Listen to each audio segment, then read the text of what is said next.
So the idea is to shift from the traditional perspective, something is wrong with you, to a trauma-informed perspective, what happened to you, to a resiliency perspective, what are some of your strengths, how can you grow? And the way I educate people and teach them some of the resiliency skills actually starts with understanding your own bodily sensations and understanding how external and internal cues can trigger and evoke some of those sensations, pleasant, unpleasant, and neutral. Thanks for tuning in to the Elevation Recovery Podcast, your hub for addiction recovery strategies, hosted by Chris Scott and Matt Finch. Welcome everyone to the Elevation Recovery Podcast. For anyone who's watching the YouTube version, we have the Fit Recovery Studio evolving a bit. This is the first time I've had a guest on camera in my living room, which is technically my, what I call it, alcohol-free gentleman's war lounge or something like that. We have the pool table, I have the alcohol-free bar up there, and of course the dog somewhere probably hiding under the pool table. So anyway, it's very exciting, and today my guest is Vira Salzburn, who has been with us in a different episode several months ago. And Vira is the, I believe, program director for safety and resilience programs for Chatham County, if I recall correctly. Yes, that's Correct right. me? Okay. And we had talked about mindfulness, about healing trauma, and resilience before, and we're just going to have a natural flowing conversation. As it turns out, Vira and I met at yoga, and it's often been the case for me that I meet interesting people at yoga studios who, for one reason or another, are involved in the mental health space. Obviously, that's not everyone, but it seems that a lot of people have incorporated yoga into their routines.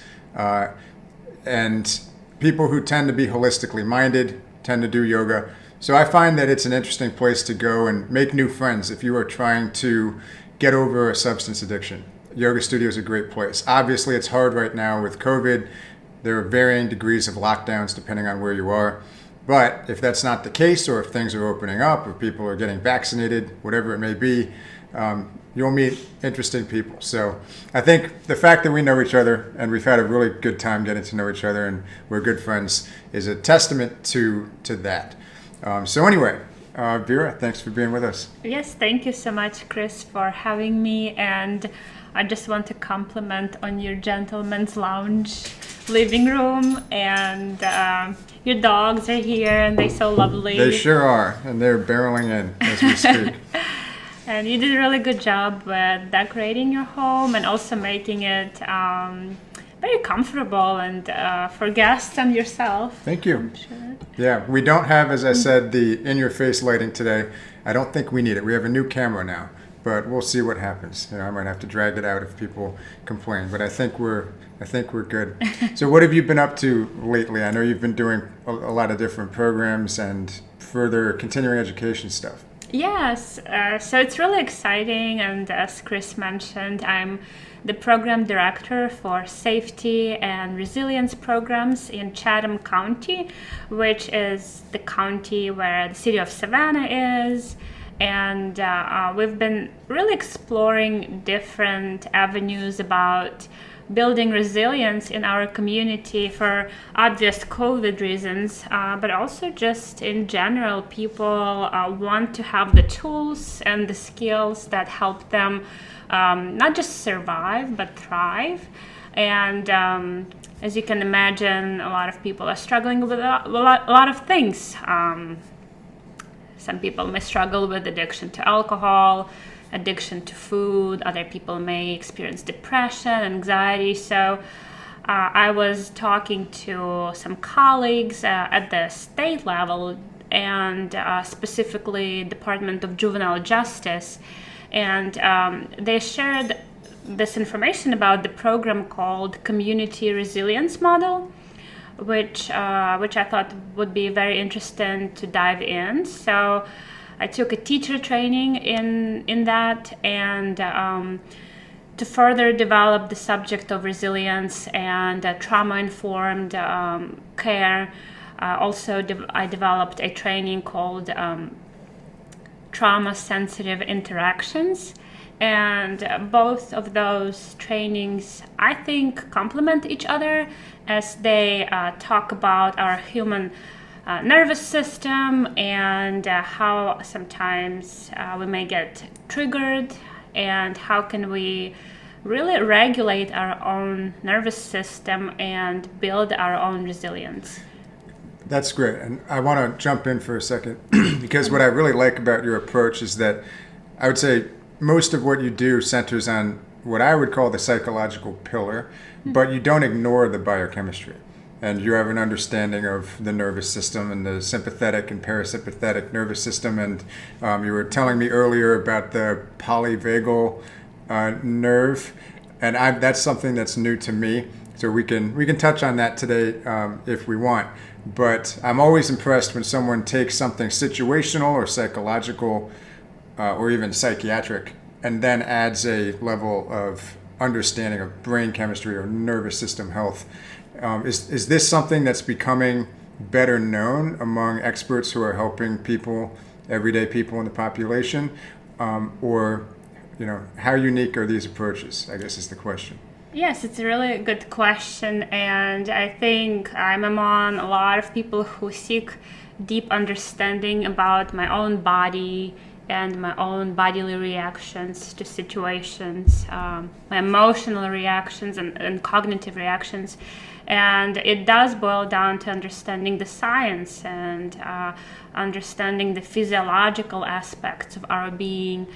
And I think it does seem to grow, the need, both the need and demand for this knowledge, just in general population. And I work in a community with diverse community members, including teachers, behavioral health providers, law enforcement, just your regular grandma, community grandma, or people who just work and live in Savannah. And it's interesting to them to learn about these things, to learn about themselves, and recognize that, wow, it's not that something is wrong with me. It's just that I have history, and also I have biology, and also all of these things combined contribute to how I handle life and stress.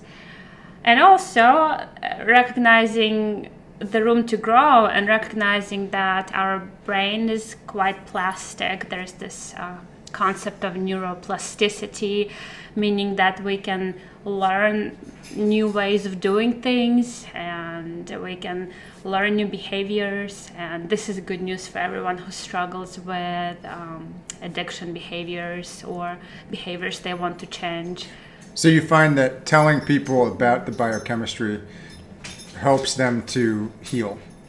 Yes, it does. What I noticed in my work, and just based on other people's work, when something makes sense to a person about their physical or mental health, when they start cognitively processing and understanding where their emotions come from or where their reactions come from, suddenly a person starts to realize that, first of all, it's not just me, and I'm not a flawed or, I'm not a flawed person. And also it helps their brain to begin to track their nervous system better. So the better we'll learn about, let's say, our own bodies, and how our bodies store stress or hold stress or emotions,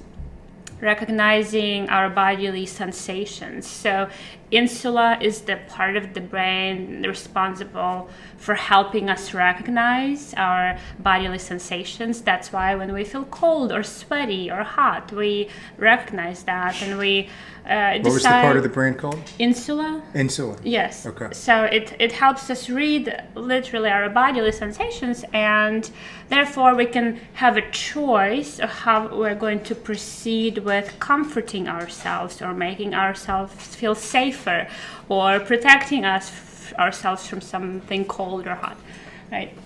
And a lot of times people who've experienced trauma, for example, that part of the brain doesn't work quite well for them. And that's why a lot of times you may see people who may experience psychosis. A lot of times they are unable to read their own bodily sensations. So it's really becoming a key of recognizing who you are, right? As far as who you are in your body, what your body can or cannot do, and recognizing where your emotions show up in your body. And yes, it does seem to, the understanding does seem to help people have opportunities for choice and have that freedom to choose how they're going to heal themselves, or even when they're making those little micro decisions on a daily basis, am I really hungry or am I anxiety driven in the moment? And am I going to stuff myself with donuts, or do I actually need to talk to someone because what I'm really experiencing are some emotions that need to be processed, and we in fact need engagement with other people to process those emotions. So so the short answer is yes. Yes, to your that's question. a great answer. People might still be a little confused about what exactly you do. Yes. So I know that you help to educate practitioners, doctors, teachers, other people who directly interface with the public. Yes. But you're involved in, say, suicide prevention as well. And you have yourself been directly involved with certain groups. So what does your job look like? Yeah, so on a daily basis, my job looks like creating workshops and delivering workshops to, again, just diverse groups of people. And typically in our organization, as we provide workshops and training to people, we intentionally try to create diverse groups, people from different backgrounds, different age, different race, so they can learn from each other, but also realize that we all share pains and joys in life, so also identify that element of common humanity. And also part of my job involves working with kids and adolescents in a crisis stabilization unit. And actually something that I teach at that facility includes health and wellness class. But it's the way I teach it is a trauma-sensitive way, so I am very aware of how I talk about the subject without trying to evoke any sort of shame in people. Anytime you talk about any sort of therapy or health or wellness or even recovery, a lot of times shame can arise. It's a very strong emotion. A lot of times people may feel like I'm not good enough or I can't do this, right? So how can we deliver the knowledge and the practice in small bites, so people realize this is doable and I'm not a broken machine, and actually I can advance in my practice, whatever that is. So that's another area that I work in. And also a lot of times organizations such as behavioral health providers, for example, invite me to teach lectures and classes to, for example, a psychiatry residency program currently. Law enforcement agencies invite me, so I, let's say, taught classes specifically on suicide prevention and also post-traumatic stress disorder.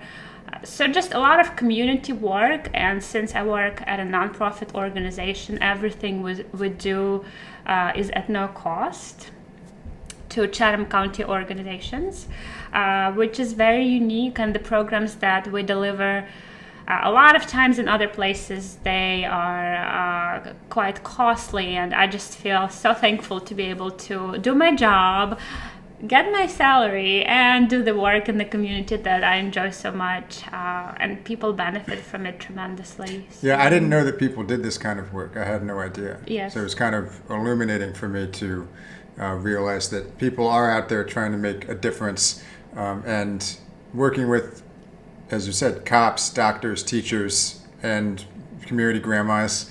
I'm sure we have some of those in this, where I live in the golf course community. But yeah, no, that's really cool. I want to zoom in on something you said. So let's talk about something specific, because we've been bird's eye view. And as far as like the emotion of shame, I don't want to get too philosophical, but some people might wonder, like, is shame always a bad thing? Is it normal to feel shame? And if you do feel shame, does that mean that you should do something about it? Yeah, and this is a really good question. And sometimes even talking about shame can arise unpleasant sensations, can evoke unpleasant sensations in our body. So I encourage you, if you're listening right now to the podcast, also start tracking as we talk about different things. For example, I can feel my stomach kind of getting into a knot just thinking or talking about shame, right? So actively, how can we soothe ourselves? And sometimes you can put a hand on the part of the body where the unpleasant sensation arises to support yourself. So the question about shame, is it bad? Well, there are two types of shame: adaptive and maladaptive shame. So adaptive shame is where you recognize, perhaps, I've been wrong, or this is the area of my life where I can improve, and you actually do something about the situation, so you can learn from it and you can grow. And there is a maladaptive shame where you really start blaming and shaming yourself in a very heavy and unpleasant way, to actually where it increases the stress levels in your body, and it can be quite detrimental for your health. A lot of times, I would say 9 out of 10 times in suicide prevention work, I see that people also struggle with shame. When I talk to individuals, let's say, who have thoughts of suicide, they also have shame about having the thoughts. So shame prevents us from accepting the parts of ourselves, or ourselves just as we are. And this is what to me is very interesting about shame. Shame is actually an innocent emotion. And what I mean by that, not that it can impact our lives in such a horrific way. However, shame comes from a deep desire to be loved. And ultimately, it comes down to survival. So I will explain that. For example, when a person is ashamed of something about themselves, it's usually because they perceive that part of themselves as being not worthy of love. They perceive themselves as unlovable. Well, when you are unloved, if a baby is unloved, the baby is less likely to survive. So if you think that you may be unloved for whatever you did or whoever you are, then it creates this idea of, I'm going to be abandoned by my tribe. I'm going to be pushed out and I will not survive.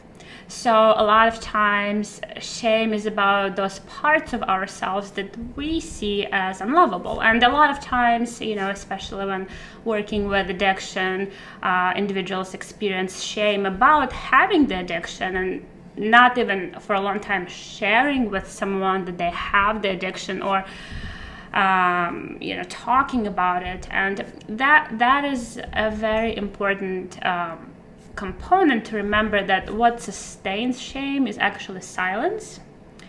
So the moment you talk to someone about the things you're ashamed of, it's the moment of breaking the ice, and that's where you start your healing process. We do need supportive and trustworthy individuals who can help us to work through our shame.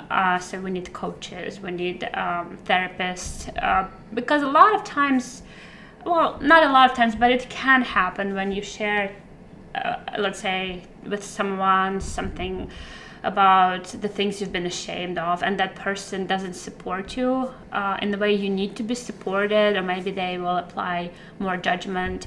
That can really affect a person in such negative ways, and create even more isolation, more shame.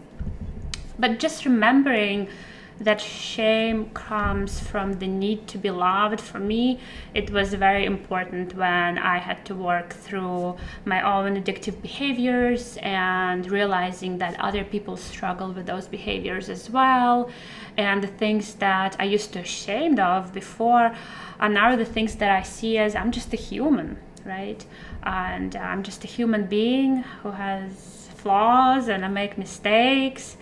And you know what? I like to say to my clients, sometimes do your best, forget the rest, But it's not an overnight change for a lot of people, and I love this idea, and it's okay. I'm talking a lot. Yeah, no, I like it.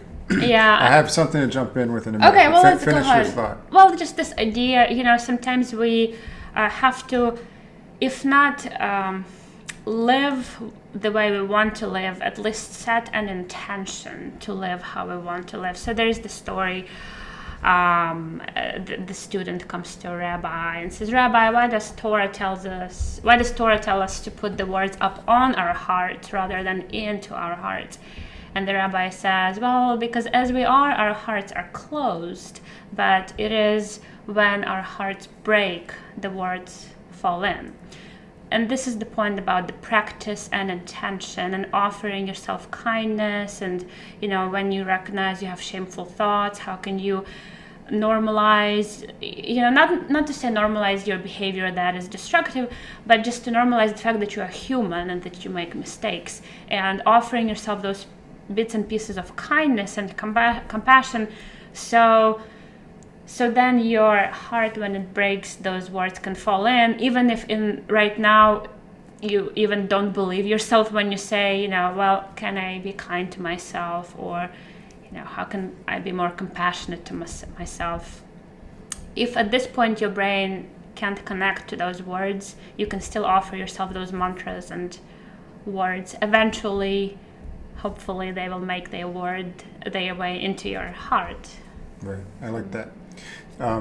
Yeah, I like that we're covering the topic of shame, because I think anyone who's ever been addicted to alcohol or anyone else understands the deep shame that comes with addiction. And in retrospect now, it's amazing how little broader society understands about addiction. We have more compassion than we used to, which is good. The stigma is beginning to disappear, not everywhere, but in a number of places. But there's not a lot of understanding of what's going on in your body or in your brain. So I had actually it was in my online course, a member the other day had shared that she felt so ashamed of her behavior, of her drinking. And yet all of a sudden here she was with a tribe of people, online, digital tribe, but still a tribe. And everyone seemed to be on the same page about the fact that this is not something that you need to be ashamed of. Your brain was doing, by compulsively drinking alcohol, doing the only thing it knew to maintain biochemical balance. And it's not the case then that you're a bad person doing horrible things because you're bad. So I feel like I'm not an expert in shame, unlike you, but I know that when people begin to perceive their brains and bodies as not mechanical, but having a certain momentum of their own, and that they are not their brains, they are not their bodies, they are the ones observing their brains and their bodies, then they start to, you can feel liberated. especially in the context of a tribe of people. I use the word tribe deliberately because this is, as you said, shame is an evolved emotion that corresponds with feeling unloved and feeling like you're being kicked out of the tribe or at risk of that, and therefore your survival is less likely. So I thought that came back to me. I was reading that comment the other day. I was touched by that because I was like, yes, that's the point of the course. It's like, it's not to beat people down and say, hey, you're defective and we're going to turn you into someone else, or you're defective, but that's all right. You're always going to be defective. Now make the best of it. None of those. I don't like any of those approaches. I like the approach of here's why what has gone on. Let's try to use that understanding to dissolve the shame and separate yourself from your brain. There's a really good book I like called You Are Not Your Brain, which I won't, and you're familiar with it. I won't get into that, but I recommend it to everyone who takes my course. And it's mostly strategies to help with OCD. Addiction is mentioned, but more in passing. But there's reframing and relabeling of whatever the behavior is that's compulsive and ultimately leads to shame or social ostracism. Yes, thank you for sharing that, and I hope your client will continue to grow, and the shift happens from maladaptive shame. How can we shift to adaptive shame? We're not trying to go from 0 to 100, and how can we go from adaptive shame into more functionality and self-compassion, and maybe eventually even setting that intention from self-compassion to self-acceptance, right? So that's the process. And Dr. Chris Germer, he's a lecturer at Harvard Medical School. He's done some great work specifically on self-compassion, and his next book he's writing is that self-compassion is a direct antidote to shame. So I've taken some classes and lectures from him, and it's amazing to recognize that the things we blame ourselves for or shames ourselves for are also the things we can offer our self-compassion for. When you are shaming yourself, that's a moment of suffering. You're suffering. You're in emotional pain. Shame causes emotional pain, and suffering is an opportunity for compassion, right?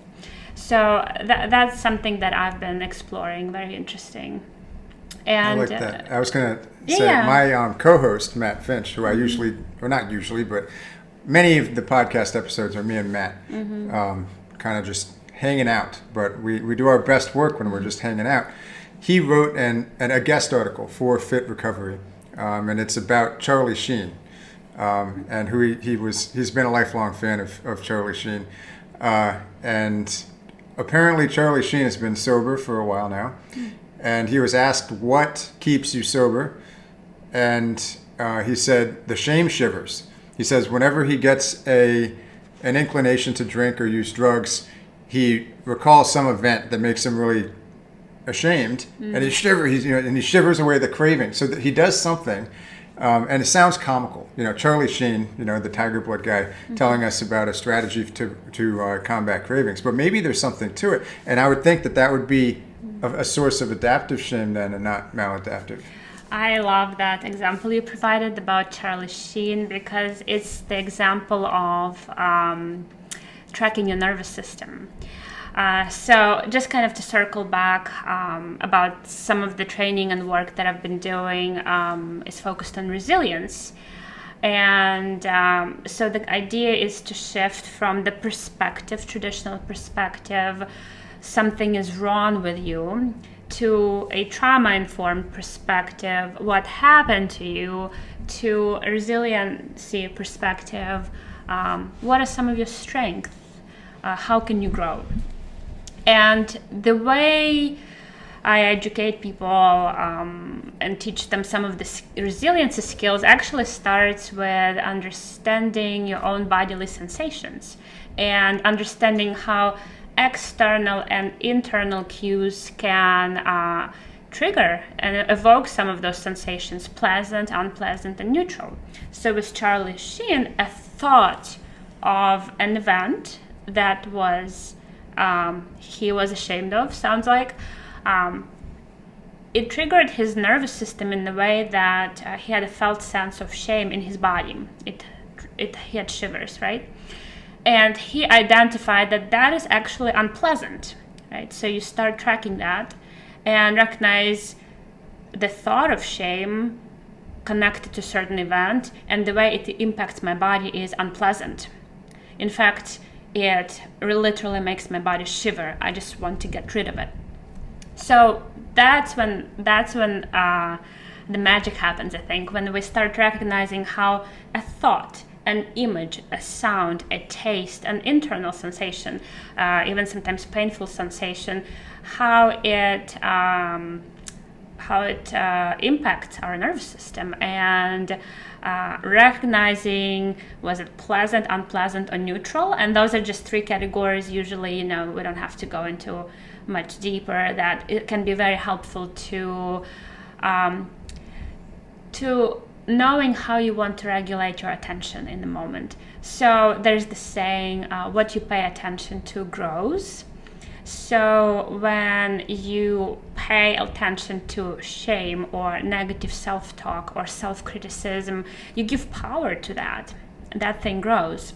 So being able to recognize this is unpleasant, how can I shift my attention to what is neutral or pleasant, or what is helpful and helps me build resilience? So that was I like that. interesting. Yeah, I was thinking about my own early recovery experience of trying to reframe alcohol as a negative substance. And I did that by trying my best. I didn't always succeed, but the moment I would see like a wine glass being poured at a restaurant, or someone chugging a beer outside a bar, or a billboard with Coronas on it, or whiskey ads, those are very sophisticated and seductive. I would always try to think of my worst experience with whatever that particular alcohol was. Now, it wasn't always a shame-worthy thing. Sometimes it was. And probably not as many stories as Charlie Sheen that would make me ashamed, but some. And I would think of that, but I didn't view it, perhaps this is important, I didn't think of it as like, let's engage in a self-loathing thought. For me, it was a means to an end. So it was like, I'm going to think of something for the sake of me being able to reframe alcohol as the toxin that it is, that makes me uncomfortable, so that hopefully through repetition, my first instinct upon seeing these things will be an aversion. And it actually worked. I purposefully didn't tie it to things like, I have people write out reframes in my course. I've had clients do it. I say, don't make it so sad or shameful that you're going to cry. At least in my experience, it's not helpful, because then you just end up precipitating a breakdown. They've already had a breakdown. They don't need to have another one. They're trying to change their life. So for me, it was more like, I see the alcohol, and I remember the time that someone got drunk and he had a hairball off the floor. So now for me, alcohol is like, well, you want to be eating hairballs off floors? Yeah. Like, maybe it's because I'm a man and I want to maintain a certain distance with some of those emotions at times. Yeah. I think I'm way more in tune with my emotions than before I quit drinking. But there's like a certain amount of like, it's more of disgust than like deep, heartfelt crying shame. But there is an element of shame, and you could definitely call it shame shivers. And I can remember times I was not the kind of drinker to be falling down drunk most of the time. But there were a few times when I did that. Usually it was martinis. So vodka became that you really want to be falling down drunk because it had 6 martinis. Now 7 years later, I never think about it. But in early recovery, a martini, even in a movie, it would make me salivate. So I'd have to connect it to something. And, but it wouldn't be like you want to let down your family and have them all hate you, or I wouldn't like picture my own funeral or whatever. That was too heavy for me. So there was a certain amount that I could handle of shame, and a certain amount that I didn't want to deal with. Yes. Well, not that I didn't want to deal with. I didn't want to voluntarily bring it into my focus so that I would dwell on it. And I'm so glad you didn't do that, because a lot of times it may not be helpful to go into a deeper, darker place, and for you perhaps it's just a touch of that sensation of disgust was enough to feel it in your body. A lot of times when disgust arises, it's a feeling in your throat, like clenching in the throat. Even what you just did with your body, listen, movements like, just stay away. It's for some people, it could be maybe a thought that, it makes you sad or something, or a feeling of disappointment, or maybe even a painful memory. But I would suggest also finding ways, and I suggest it's important to know your strengths and weaknesses and what works and doesn't work for you. But what we are teaching now in the community resilience training, for example, is that actually also focusing on your strength. So you may see a drink and remember a moment when you associate the drink with something disgusting, and also how can you quickly shift to a moment remembering when you were sober and what that felt like, or a memory that was actually pleasant. Or you went to the gym instead, and got a Yes, great workout and you felt even better. Yeah. So shifting to a more to the resiliency side, right? Remembering the pain and also focusing on the beauty or the joy or the sense of hope, right?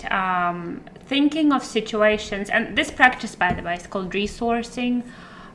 So what it means is bringing to mind a place or a memory or a person or a being that gives you a sense of peace or confidence or joy, or just pleasant sensations, and just noticing how that feels in your body, right? And what that helps also, it actually helps your body relax, and when your body is relaxed, your brain is relaxed, and then you're more likely to make decisions not based on instinct to go get a drink, because that's going to be a quick self-soothing gesture, and rather instead, noticing, well, now I'm a little bit more relaxed, and how can I move forward with my day or my moment or my hour, whatever the timeline is for you, in a more gentle way.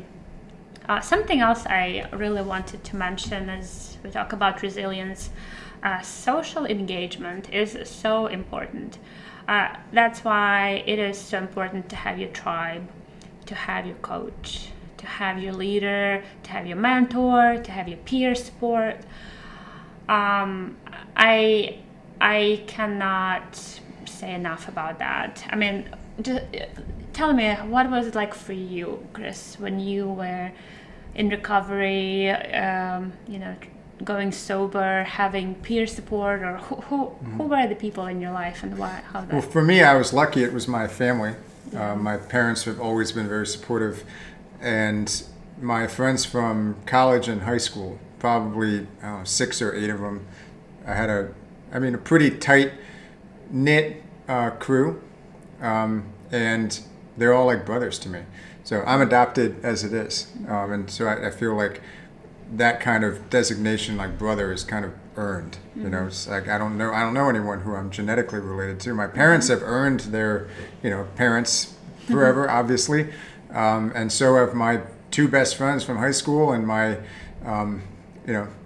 at least 3 or 4 best friends from college, and then a few others, who, you kind of realize after you quit drinking who your real friends are and who your fake friends were. The fake friends I was just done with immediately. It was just obvious. If I wasn't going to go to bars anymore, that was it. So, thankfully, my tribe it felt intact, because I never really cared much for people who didn't matter. That's not always the case. Some people have to do a lot of soul searching and digging to figure out who is actually their friend, or who's actually their family member who they really want to still be close with. And I've had a lot of private clients who have struggled trying to get support from their spouse.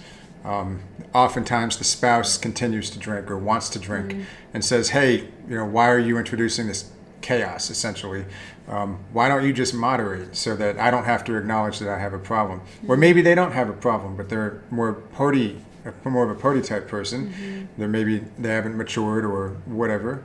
And maybe it's just not a good match, and then that's a painful situation. So especially in the current situation with the pandemic-induced reduction in social gatherings. Yeah. There are fewer opportunities to build a tribe, but at least we do have the digital recovery revolution, as I call it.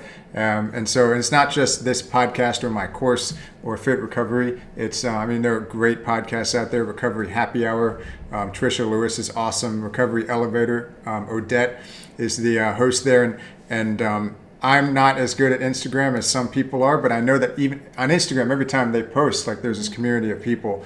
And it's kind of a blend of people who are committed to traditional or alternative methods of recovering, but everyone has the same goal, which is to not be a slave to a substance. And so I think that's really cool. That's something that everyone has, potentially while you're trying to sort out who your real friends are, who your tribe is. Something else for me was that I've continued to expand my tribe as I live in a different city now than when I quit drinking. I was in Atlanta then, I'm in Savannah now. In this very condo, I had a really good roommate who became one of my best friends in a span of 2 years that we lived together, and he was a personal trainer. And I was a part-time personal trainer working on typing out articles for Fit Recovery at the time, trying to reach people there. But and now he's actually doing a digital venture. But he was, maybe unbeknownst to him, he was a source of support. Even though he was what we would call a social drinker, he maybe drank once a month and had 3 beers. And I gathered evidence for the absurdity of my past drinking pattern from watching someone like that, where if you'd ask him, like, are you a drinker? He'd say, yeah, I guess 3 beers a month. I mean, maybe it was a little more than that, but I never saw him hammered. Yeah. And it wasn't like he was hiding it from me.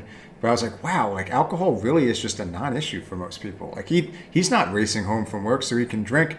Yeah. And I was already, to some degree, or probably mostly recovered by the time he and I became friends. But, you just start meeting people who upend your former assumptions, which you realize were false about things.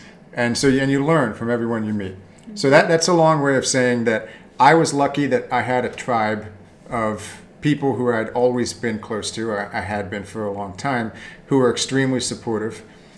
It kind of felt like we all went on this adventure to figure out what the hell is this thing, alcohol addiction, because we all, or at least I figured there are some holes in the mainstream narrative about what alcohol addiction is. There's something missing. Maybe it's not all wrong, but something's missing. And then as soon as I realized that there's all of this research that's so underrated and widely ignored about the biochemistry of alcohol addiction and nutritional therapy or biochemical repair, and that's just the start, that there's this whole universe of really hopeful solutions and different ways of framing it so that you're not looking at some mystical, baffling, permanent curse of a disease. That led all of us together, my whole tribe, on this deep dive into biochemistry and not just alcohol recovery, but lifestyle optimization. So I often talk about how my dad, who's 74 now, he still does 500 push-ups a day. He cut out alcohol and sugar when I quit drinking. Sugar maybe a little bit later, but he lost 30 pounds. And he feels amazing. It's very funny because every time I go to a restaurant with him and my mom, he's always asking if they have alcohol-free cocktails, and if they don't, he's the first one to chastise them and tell them to get with the program here, because not everyone wants to drink. He never had a problem with alcohol. He went straight to the other side without any rock bottom or even addiction or remote addiction at all, and just said, life's better. I feel better. My energy's better. I'm sleeping better. I'm doing things I want to do. So, yeah, it's nice to have a tribe of people, whether you've had it all along and it starts to become even better, which was the case for me, or whether you slowly build it over time during the course of recovery, who goes on a sort of adventure with you and grows with you. That's beautiful. Yeah. And thank you. And your dad sounds like a very resilient man. He's great. He's very resilient. And great both support. My parents are. It's nice to hear that you have that relationship with your parents, and and having that container of safety that is being created by the people who support us.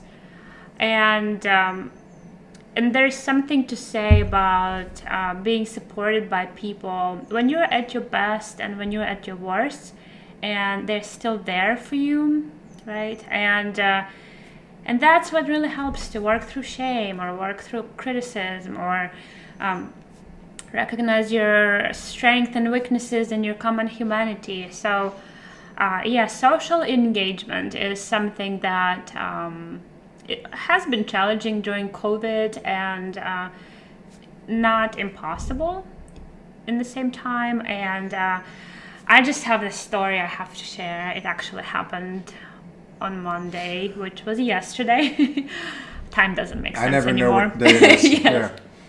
So as I mentioned earlier, I work at a crisis stabilization center for youth and adolescents who have some serious behavioral mental health disorders. So they're there literally to be stabilized. Usually they stay there between a week or two.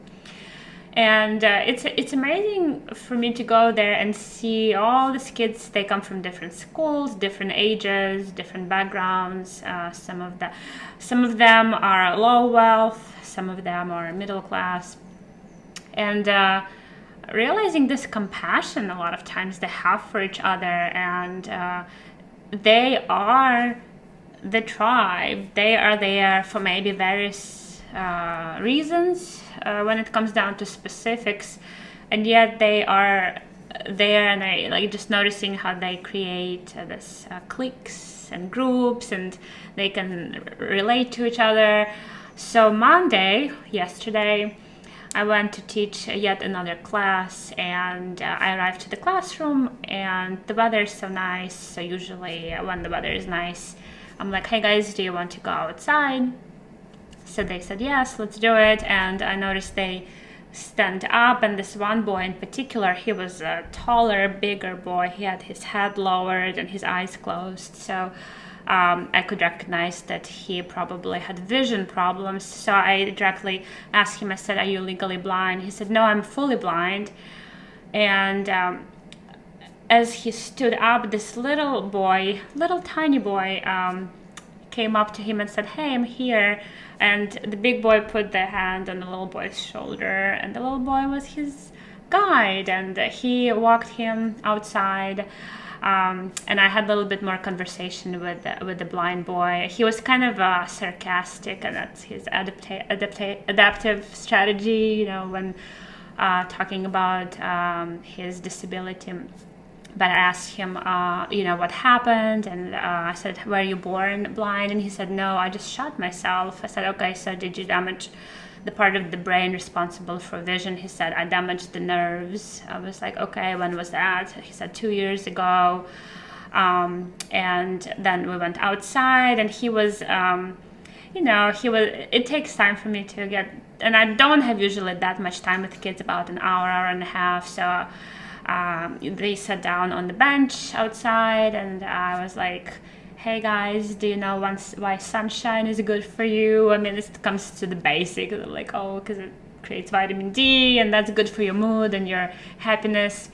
So we talked about nutrition part of the class, and then we started talking about exercise, and the blind boy was quite uncomfortable with it at first, and I was like, you can just sit down, don't worry, I will show you exactly what to do. So I asked him permission. That's just a safe way to approach someone. I said, here, I'm gonna hold your legs. So I actually showed him how to do some seated crunches, and then I told him, hey, you don't even have to stand up, you can just do some punches sitting down, and then we stretched. So he did hand rolls, but it was so cool to see how his peers supported him. And then while he had a disability, but yet because his peers were doing some things, and they were willing to do the things that he was able to do as well. So some of them were seated, some of them stood up and did some things, exercises.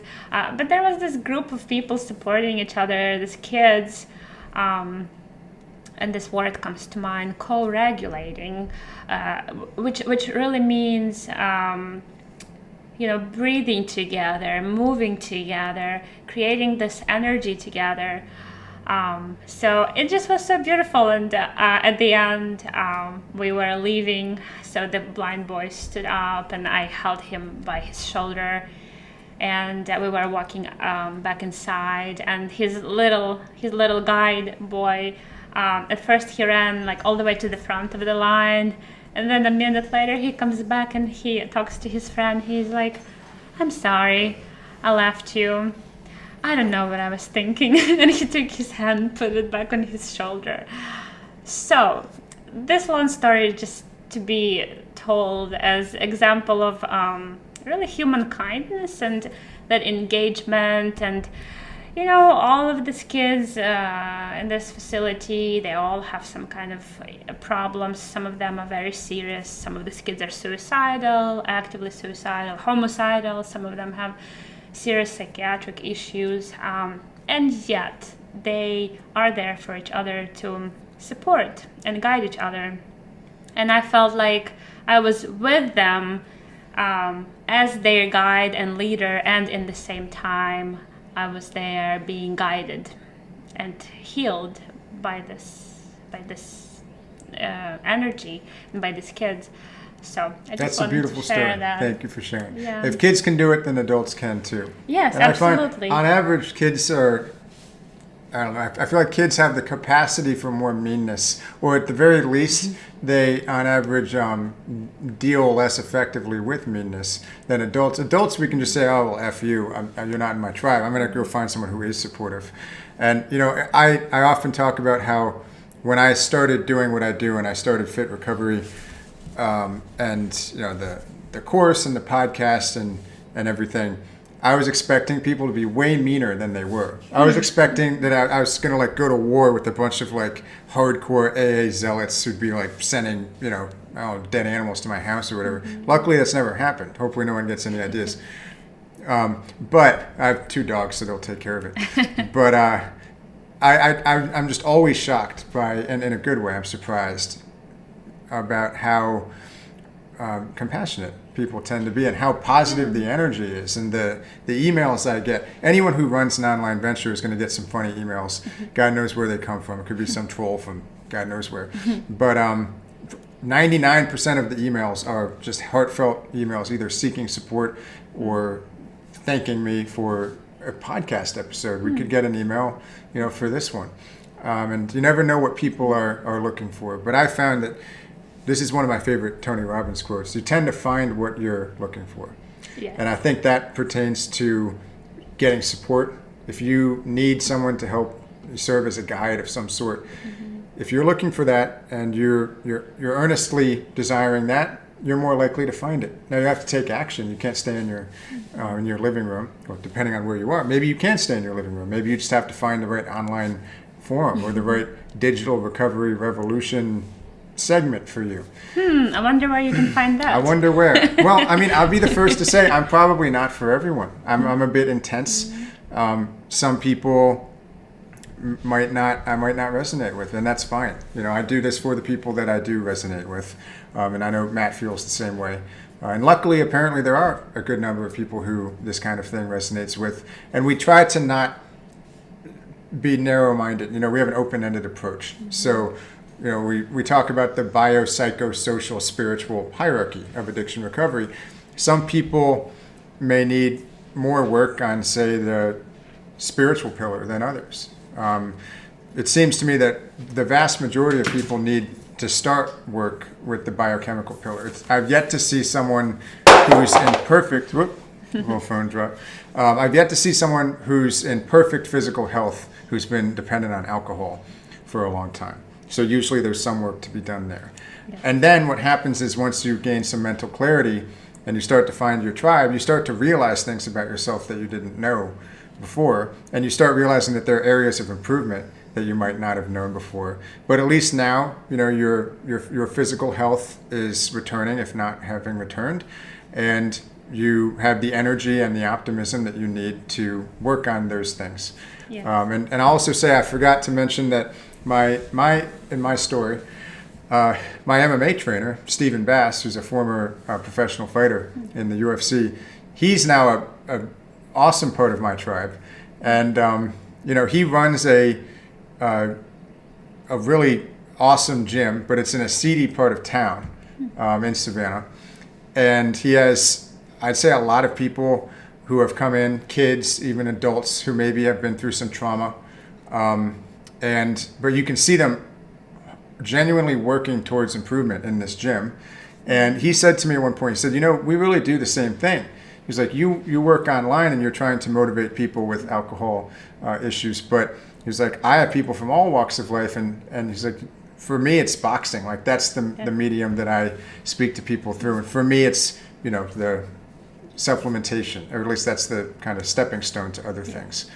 So that was a long digression, but it's beautiful. I was just thinking how it takes, we're all different, and the same thing doesn't work for everybody. And I'm the same way. I go to teach a class somewhere, and I don't expect that everybody is going to like what I say or even like me. And I'm okay with that. And you're a pretty likable person. Well, thank you.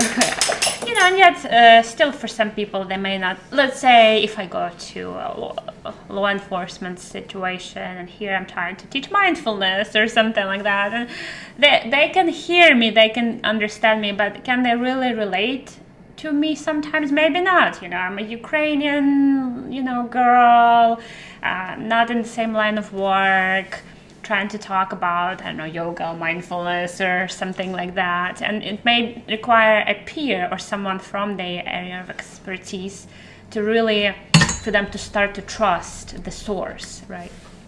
So, and I love the quote that you mentioned, and I believe that quote comes from Rumi's quote, which drives my life a lot of times. What you seek is seeking you. What you seek is seeking you. And sometimes we don't even know that there is something out there that is even seekable. What I mean by that, we need to educate people on opportunities for healing, and on diversity of those opportunities. And if I didn't know anything about supplements, like, how would I even be seeking that? So how can we share messages that encourage people to be lifelong students as well, and being curious and inquisitive, and maybe I've heard all I could about this specific area of therapy, or healing, and you exhausted it and it didn't work for you, and you feel like that's it, I'm not gonna try anything else, nothing works for me. And yet there may be all these other strategies and things you can try that you haven't even considered because you didn't even know they exist. So to me, that's usually what I'm wondering. What is that I don't know? What are some things that I don't know, and how can I learn them? And it's kind of challenging sometimes, because we get into these echo chambers. And even for me, let's say once I'm interested in the subject, currently the polyvagal theory by Dr. Stephen Porges talks about the vagus nerve and how our autonomic nervous system responds to the demands of life and the bodily sensations associated with that. Anyway, so I feel like I would listen to all the podcasts, watch all the YouTube videos, read all the articles I can, and then once I get into the echo chamber situation where, I've heard this already many times in many places, or it starts sounding the same, that's when I'm like, okay, how can I break out of this? What else? What am I missing here? Right. So maybe next time we'll have to talk about the polyvagal nerve. Yes, we'll reserve that for let's the next do episode. that. I would love that. I'm in the process of internalizing the information. Sometimes you read and you study and you get it, you know it, but when somebody is like, hey, can you just give me an elevator speech on that? To where, to me, that's my measurement of my mastering of a subject. And I'm like, well, I don't know if I can give you an elevator speech without going into the weeds and getting, just tongue-tied. So once I get my elevator speech down and once I internalize the subject, I'll be more than happy to talk about it. Then we'll have you back on. Sure. Yeah. Vira, thank you for being on the show. Yes, thank you for having me.